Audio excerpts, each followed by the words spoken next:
السلام علیکم، زه یم بخت الله جان حسرت او تاسو ګورئ په پښتو پوینټ ټي وي باندې د نن ورځې تر دې دمه خبرونه.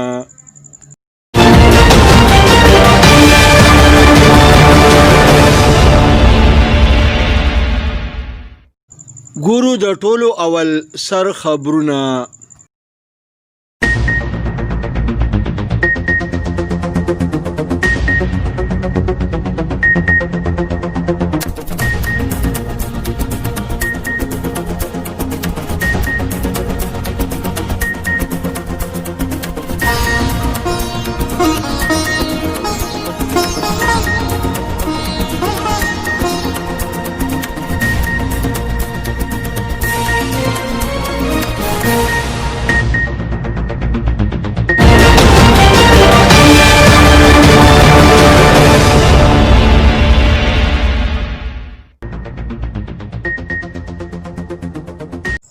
د اسرائیل او متحده عرب امارات ترمنځ معاهده وشوه. د کرونا وایرس له کبله 7 نور کسان مړه شو.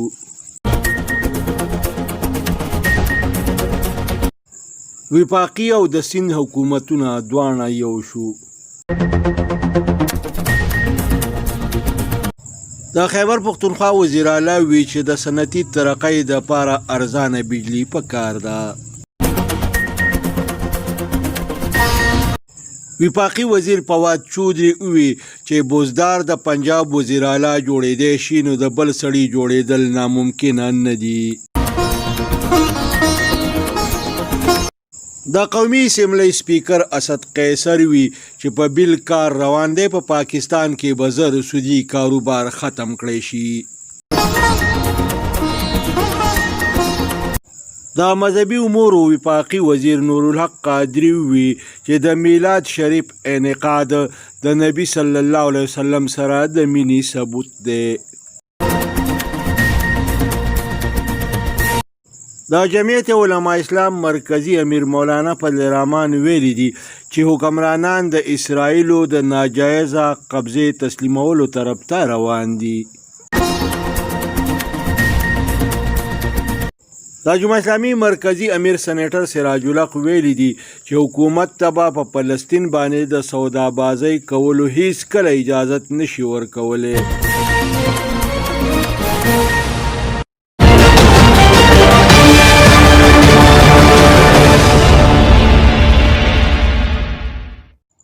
او اوس د دې خبرونو تفصیل. د اسرائیل او د متحده عرب امارات ترمنځ د دو طرفه تعلقاتو معاهده لاسلیک شوه. د دوانو هیوادونو ترمنځ مواصلاتي نظام بحال شو. د دوانو هیوادونو کمپنو د کووډ 19 د تحقیق په حواله باندې هم یو معاهده لاسلیک کړه.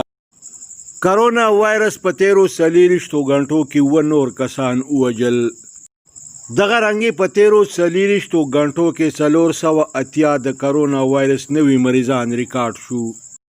تر اوسه پورې د کرونا وایرس له کبله 6103 کسان مړه شوي دي. د کراچۍ د خلکو قسمت راویښ شو. وفاقي او سند حکومت دواړه په یو پیج باندې راغله. وفاقي وزیر اسد عمر د سند وزیر اعلی مراد علي شاه سره باضابطه ملاقات وکړ. د مسلو د حل په سلسله کې د مذاکراتو لپاره یو شپږتنی کمیټې هم جوړه کړې شوه. په دې کمیټې کې به د وفاق نمایندګي اسد عمر، علي زیدي، امین الحق او د سند حکومت نمایندګي ناصر شاه او سید غنی کوي. د خیبر پختونخوا وزیر اعلی محمود خان ویلي دي چې د صنعتي ترقۍ دپاره بلا تعطل ارزانه بجلی پکار ده. دا خبره د یو اعلی سطحي اجلاس د صدارت په موقع باندې کړې ده. د سیاحت د ترقۍ دپاره د پیښور نه د اټکه پورې او د تخبای پورې سټیم سپاري ټرین چلولو منظوري هم ورکړه. په دې سلسله کې د تیارۍ دپاره خصوصي هدایات جاری کړه. وفاقي وزیر فواد چودري ویلي دي که بوزدار د پنجاب وزیر اعلی جوړېدی شي نو د بل سړي وزیر اعلی جوړېدل څه ناممکنه خبره نه ده. د وی که په پنجاب کې د تبدیلی خبره راغله نو د پورا اسمبلی هر ممبر به د وزیر اعلی شپ امیدوار جوړیږي. د زیاته کړه چې د نایب د طرف نه زما طلب کول زما بېعزتي ده. دا خبرې یو خبري کانفرنس ته وکړې. د زیاته کړه چې د مسلم لیگ نوم اوس د تره او ورېرې اختلافات پارټي کې ښودل پکار دي. دا خبره هم وکړه چې کله هم آصف علي زرداري نیب ته پیشۍ له راځي نو په پنډۍ کې ورته داسې څوک نه میلاویږي چې د ځان سره یې پیشۍ له بوځي. د قومي اسمبلی سپیکر اسد قیصر په صوابۍ کې د کارکنانو یو اجتماع ته وینا وکړه. د وی چې پرون په یو بل ګوتې اوچتونکي نن په یوه کښتۍ کې سواره دي. د زیاته کړه چې په بل باندې کار روان دی ډېر ژر به په پاکستان کې سودي کاروبار بند شي. دا هم وی چې په یو شانتي تعلیمي نصاب کې به دنیاوي او دینی دواړه علوم شامل وي. د مذهبي امورو وفاقي وزیر نورالحق قادري ویلي دي چې د عید میلاد النبي د محفلونو انعقاد د نبي صلی الله علیه وسلم سره د مینې ثبوت دی. د وی چې د نبي صلی الله علیه وسلم په تعلیماتو باندې د عمل په نتیجه کې دنیاوي او اخروي دواړه کامیابی بنده ته میلاویږي. دا خبرې د عید میلاد النبي په موقع باندې په وینا کې کړي دي. د جمعیت علماء اسلام مرکزی امیر مولانا فضل الرحمن ویلي دي چې حکومت د اسرائیلو د ناجایزه قبضې تسلیمولو طرف ته روان دی. دا خبره هم وکړه چې مونږه د فلسطینیانو سره هیڅ وفا ونه کړی شوه. د زیاته کړه چې د حکومت د نااهلۍ په وجه باندې زمونږ ساک ورځ په ورځ باندې پریوزي.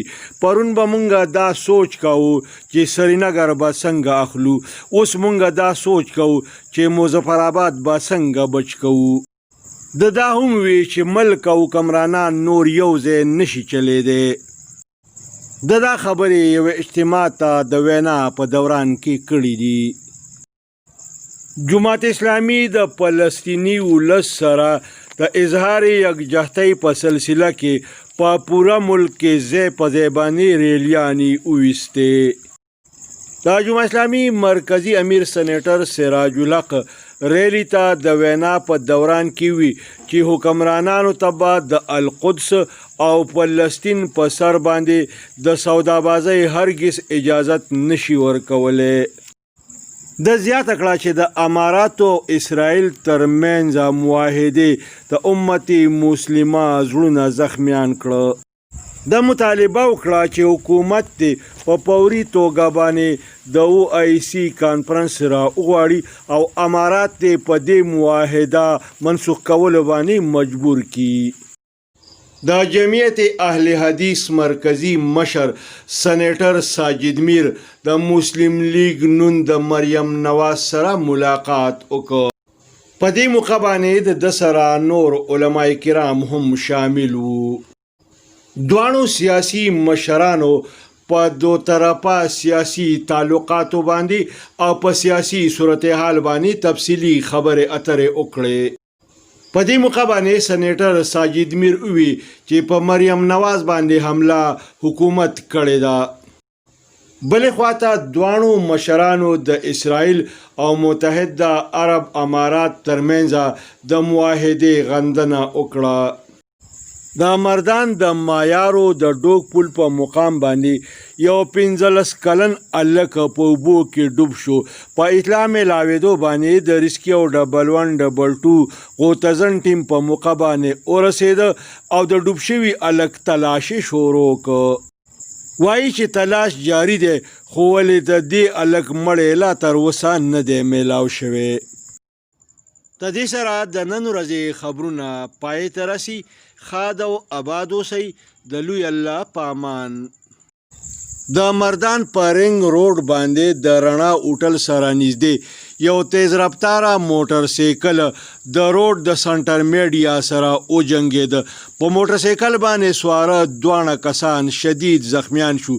په اطلاع میلاوېدو باندې د ریسک یو 112 ټیم په موقع باندې ورسېده. زخمیان یې هسپتال ته ورسول. وایي چې په زخمیانو کې د یو زخمی حالت خطرناک دی.